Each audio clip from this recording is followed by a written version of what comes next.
कतारों का कोई धर्म नहीं होता और एटीएम के बाहर लगे हुए लोगों का कोई मजहब नहीं होता। कतारें भी सांप्रदायिक हो चली हैं और एटीएम भी मजहबी।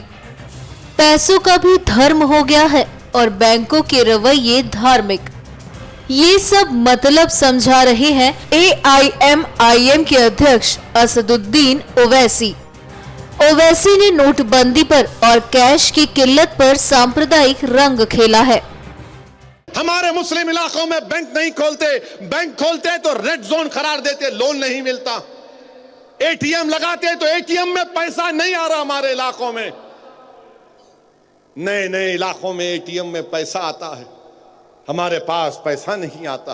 हिंदुस्तान के वजीर आजम, मैं आपको चैलेंज कर रहा हूं, आप अपनी पूरी सिक्योरिटी के साथ, बल्कि हो सके तो हेलीकॉप्टर भी फिरा लो, आप पुराने शहर के एटीएम के पास आकर हमारी तकलीफ देखो, मालूम होगा आपको।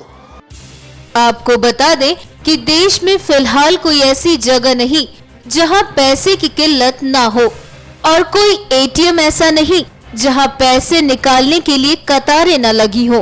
काले धन और भ्रष्टाचार के खिलाफ पीएम मोदी की जंग का पहला सियासीकरण हुआ और अब सांप्रदायिकीकरण हो रहा है। क्या आप एडवर्टाइजिंग कर रहे हैं? आप क्या ठेका लेके रखे? क्रेडिट कार्ड, कितने क्रेडिट कार्ड है हिंदुस्तान में? 2 करोड़। चैलेंज के साथ कह रहा हूं, मुसलमानों के पास 1%, 2% भी नहीं होंगे, दलितों के पास नहीं होंगे। हमारे मुस्लिम इलाकों में बैंक नहीं खोलते, बैंक खोलते तो रेड जोन करार देते, लोन नहीं मिलता। एटीएम लगाते तो एटीएम में पैसा नहीं आ रहा। हमारे इलाकों में क्या रिश्ता है पेटीएम से? क्यों पेटीएम करूं? पेटीएम करना, अरे मेरे पेट में पैसा होना ना, मेरा पैसा मेरे पेट को आना, तो बोले पेटीएम करो, पेटीएम करो। ये पेटीएम का क्या आप एडवर्टाइजिंग कर रहे हैं? आप क्या ठेका लेके रखे? कैशलेस इकोनॉमी, क्यों कैशलेस इकोनॉमी? नहीं करेंगे कैशलेस इकोनॉमी, मेरा पैसा दो। नोटबंदी पर मोदी ने जनता से 50 दिन मांगे थे और खुद को फकीर बताया था, लेकिन राजनीति करने वाले ओवैसी को कौन समझाए जो अपने फायदे के लिए नोटबंदी का सांप्रदायिकीकरण करने में लगे हैं। तुम कैसे फकीर हो जी? 50 दिन तकलीफ दे रहे मेरे को।